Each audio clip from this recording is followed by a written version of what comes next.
Hello बच्चों, कैसे हैं आप लोग। आशा करती हूँ कि आप सभी अच्छे होंगे। बच्चों, शुरू करते हैं आज का अध्याय। भविष्य उज्जवल है। प्रस्तुत लेख में लेखक ने मानव के विकास के विषय की चिंता दर्शाई है। वर्तमान में मनुष्य विकास के चरमोत्कर्ष पर पहुंच चुका है।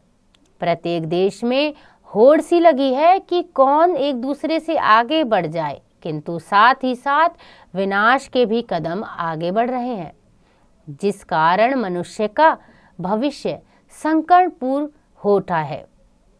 ऐसी स्थिति में लेखक आशापूर्ण दृष्टि से मानव की ओर क्यों देखता है, आइए जानते हैं इस कहानी के द्वारा।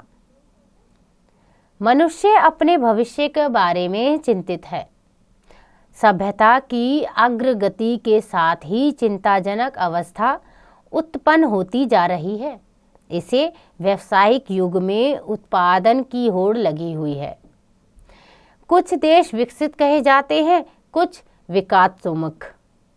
विकास देश वे हैं जहां आधुनिक तकनीक का पूर्ण उपयोग हो रहा है। ऐसे देश नाना प्रकार की सामग्री का उत्पादन करते हैं और उस सामग्री की खपत के लिए बाजार ढूंढते रहते हैं। अत्यधिक उत्पादन क्षमता के कारण ही ये देश विकसित और अमीर हैं। तो यहाँ पर लेखक ने बताया है कि आज के समय में लोग व्यावसायिक युग में इतना जुड़ गए हैं, उनके पीछे इतना पड़ गए हैं कि उन्हें आज यह नहीं दिख रहा है कि हम कितने संकट में आ गए हैं। आगे लेखक कहते हैं, अत्यधिक उत्पादन क्षमता के कारण ही देश विकसित और अमीर हैं। विकास उन्मुख या गरीब देश उनके समान की उत्पादन करने की आशंका रखते हैं और इसलिए उन सभी आधुनिक तरीकों की जानकारी प्राप्त करते हैं। ये उत्पादन क्षमता बढ़ाने का स्वप्न देखते हैं। यानी जो गरीब देश हैं वो सोचते हैं कि आज की आधुनिक तकनीक को हम किस प्रकार प्रयोग में लाएं और अपने उत्पादन क्षमता को कैसे बढ़ाएं, यही सपना देखते रहते हैं। इसका परिणाम यह हुआ है कि सारे संसार में उन वायुमंडल प्रदूषण यंत्रों की भीड़ बढ़ने लगी है जो विकास के लिए परम आवश्यक माने जाते हैं। इन विकास वाहक उपकरणों ने अनेक प्रकार की समस्या उत्पन्न कर दी है। वायुमंडल विषाक्त गैसों से ऐसा भरता जा रहा है कि मनुष्य का सारा पर्यावरण दूषित हो उठा है, जिससे वनस्पतियों तक के अस्तित्व संकट उत्पन्न हो गए हैं। अपने बढ़ते उत्पादन को खपाने के लिए हर शक्तिशाली देश अपना प्रभाव क्षेत्र बढ़ा रहा है और आपसी प्रतिद्वंद्विता इतनी बढ़ गई है कि सभी ने मरण अस्त्रों का विकास भंडार बना रखा है। यानी हर एक देश इतनी होड़ में लगा है आगे बढ़ने के लिए कि वो ये भी भूल रहा है कि हमारी पृथ्वी का वायुमंडल कितना प्रदूषित हो रहा है। लेकिन हर देश को बस आगे बढ़ना है। विज्ञान और तकनीक के विकास से अणु बमों की अनेक संहारकारी किस्में इजाद हुई हैं। ये किसी सिरफरे राष्ट्रनायक की झक के कारण सचमुच युद्ध क्षेत्र में प्रयुक्त होने लगे तो पृथ्वी जीव शून्य हो जाएगी। कहीं भी थोड़ा सा प्रमाद हुआ तो मनुष्य का नाम लेवा कोई नहीं रह जाएगा। एक और जहां मनुष्य की बुद्धि ने धरती को मानव शून्य बनाने के मरण अस्त्र तैयार कर दिए हैं, वहीं दूसरी ओर मनुष्य इस भावी मानव विकास की आशंका से सिहर उठा है। उसका एक समझदार समुदाय इस प्रकार की कल्पना मात्र से आतंकित हो गया है कि न जाने किस दिन संसार इस विनाश लीला का शिकार हो जाए। इतिहास साक्षी है कि बहुत सी जीव प्रजातियां विभिन्न कारणों से हमेशा हमेशा के लिए विलुप्त हो गई हैं। बहुत से आज भी क्रमशः विलुप्त होने की स्थिति में हैं, पर उनके मन में कभी अपनी प्रगति के नष्ट हो जाने की आशंका हुई थी या नहीं, हमें नहीं मालूम। शायद मनुष्य पहला प्राणी है जिससे थोड़ा बहुत भविष्य देखने की शक्ति है। अन्य जीवों में यह शक्ति थी ही नहीं। यह विशेष रूप से ध्यान देने की बात है कि सिर्फ मनुष्य ही है जो अपने भविष्य के बारे में चिंतित है। यह सभी जानते हैं कि आधुनिक विज्ञान और तकनीकी ने मनुष्य को बहुत कुछ दिया है, उसी की कृपा से संसार के मनुष्य एक दूसरे के निकट आए हैं। मनुष्य को निरोग, दीर्घजीवी और सुसंस्कृत बनाने के अनगिनत साधन बड़े हैं, फिर भी मनुष्य चिंतित है। यानी आज के आधुनिक तकनीक से बहुत सी चीज़ें बदली हैं, लेकिन इस बदलाव को देखकर भी मनुष्य परेशान है। जो अंधाधुंध प्रकृति के मूल्यवान भंडारों की लूट मचाकर आराम और संपन्नता प्राप्त कर रहे हैं, वे बहुत परेशान नहीं हैं। ये यथास्थिति भी बनाए रखना चाहते हैं और यदि संभव हो तो अपनी व्यक्तिगत, परिवारगत और जातिगत संपन्नता अधिक से अधिक बढ़ा लेने के लिए परिश्रम भी कर रही है। ऐसे सुखी लोग मनुष्य का भविष्य जैसी बातें के कारण परेशान नहीं हैं, पर जो लोग अधिक संवेदनशील हैं और मनुष्य जाति को महानाश की ओर बढ़ते देखकर विचलित हो उठते हैं, वे ही परेशान हैं। उनकी संख्या कम है। यानी कि आज के समय में जो मनुष्य इस पृथ्वी को देखकर चिंतित है, परेशान है, ऐसे लोग बहुत कम हैं। उनमें विवेक की मात्रा अधिक है और साधारण सुखी लोगों की तुलना में उनके भीतर दर्द है, व्याकुलता है और चिंता है। कबीर ने इन दोनों श्रेणियों के लोगों को समझा था। वे कह गए, सुखिया जब संसार है खाए और सोए, दुखिया दास कबीर है जागे और रोए। यह जागना सारी चिंता का मूल है। जागना अर्थात विवेक के साथ सोचना। जागने का तात्पर्य कबीर ने यही बोला है कि वह इंसान जाग रहा है जो शांति मन से सोच रहा है आज के भविष्य के बारे में। निसंदेह मनुष्य ने अपने आप के लिए महती विनष्टि के साधन ढूंढ लिए हैं और वह बड़ी तेजी से महानाश की ओर दौड़ पड़ा है। यह भयंकर दुःसंवाद है, परंतु साथ ही मनुष्य की जिस बुद्धि ने यह सारा साज सामान तैयार किया है, वह जाग भी रही है। मनुष्य के हृदय में पीड़ा है, तड़प है। यह आशा की बात है। यदि पीड़ा है तो आशा भी है। यानी जो मनुष्य दुखी है, पीड़ा में है, उसके अंदर एक आशा भी है कि उसका दुख कभी ना कभी तो दूर होगा ही। ऊपर का वाक्य यदि पीड़ा है तो आशा भी है, एक प्रसिद्ध चिकित्सक की युक्ति है, जिसे मेरे परम संत मित्र प्रोफेसर गुरुदयाल मलिक जी ने जीवन यंत्र की तरह ग्रहण कर लिया था। उन्होंने एक बार इस सच की कहानी सुनाई थी, तो आइए जानते हैं उस कहानी को। मेरे संत मित्र प्रोफेसर गुरुदयाल मलिक बाल ब्रह्मचारी थे।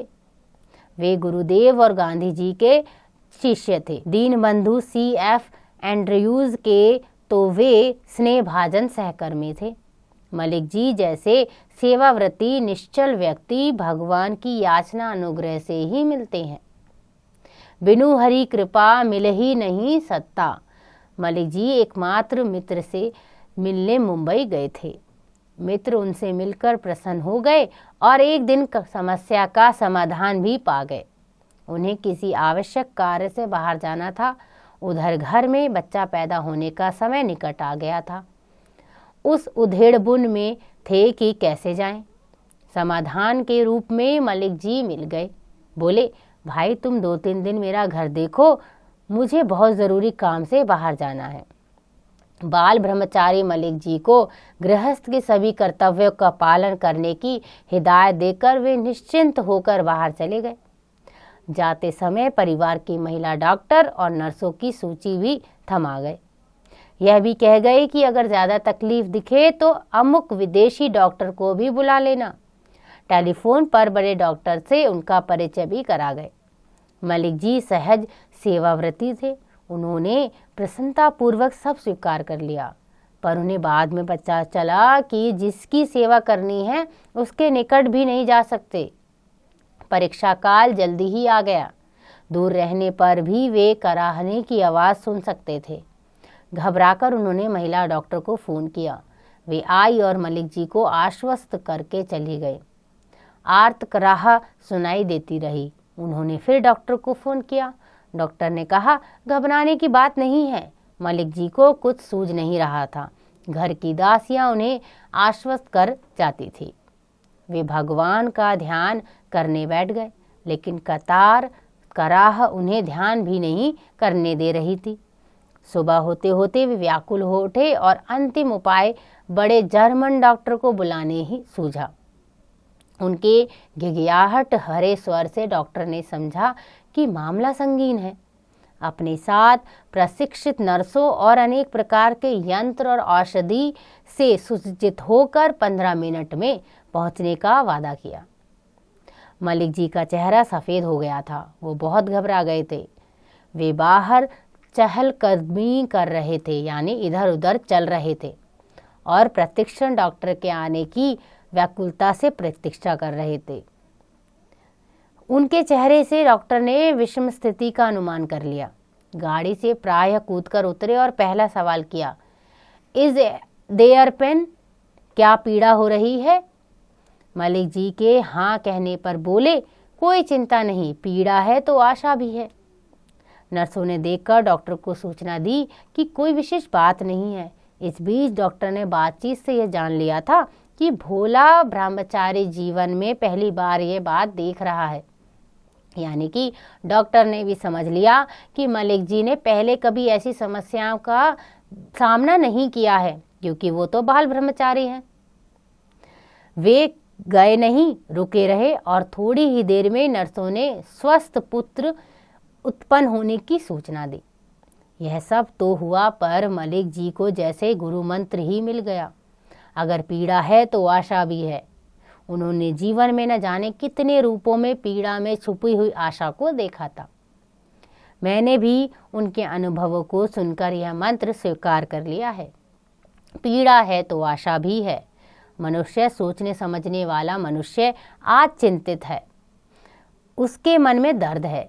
सैकड़ों प्रमाण दिए जा सकते हैं कि मनुष्य जागृत है, वह विवेक एकदम नहीं खो बैठा है। मनुष्य आज भी जागरूक है। जिस किसी ने मनुष्य को इस रूप में विकसित किया है, वह भी सावधान है। मनुष्यता निसंदेह बच जाएगी। कितनी बार मनुष्य भटका है, गिरा है, बेहोश हुआ है, इसका कोई हिसाब नहीं बताया जा सकता। फिर भी वह संभल कर फिर से उठा है, अपनी ही गलतियों के जाल से अपने को मुक्त किया है, और फिर नई ज्योति जलाकर, और नहीं कुछ नहीं मिला तो अपनी हड्डी पसलियों की ही मशाल जलाकर वह आगे बढ़ा है। निसंदेह विषम संकट उपस्थित हुआ है, पर इसमें भी संदेह नहीं है कि इस बार भी बचेगा और नई आशा, नई उमंग लेकर फिर आगे बढ़ेगा। मनुष्य का भविष्य निश्चय ही उज्जवल है, क्योंकि एकमात्र मनुष्य ही है जो आगे बढ़ने की सोचता है। चाहे वो गिरे, बेहोश होए, उसका कोई हिसाब नहीं। फिर भी बिना निराश हुए उसके मन में एक आशा होती है कि अगर पीड़ा है तो ही आशा है, यानी जब तक हम पीड़ा नहीं सहेंगे हमें कोई फल प्राप्त नहीं होगा। तो बच्चों, यह कहानी लिखी हजारी प्रसाद द्विवेदी जी ने, और इस कहानी के माध्यम से हमने सीखा अपनी गलतियों से सीखना और पुनः गलती न करना भविष्य के उज्जवल होने का संकेत है। इसलिए अगर हम कोई गलती करते हैं तो उसी से हम सीख लेते हैं और हमारा जीवन आगे निरंतर अच्छा ही रहता है। आशा करती हूँ कि आपको यह अध्याय समझ आ गया होगा। इसका अभ्यास आप स्वयं कीजिएगा।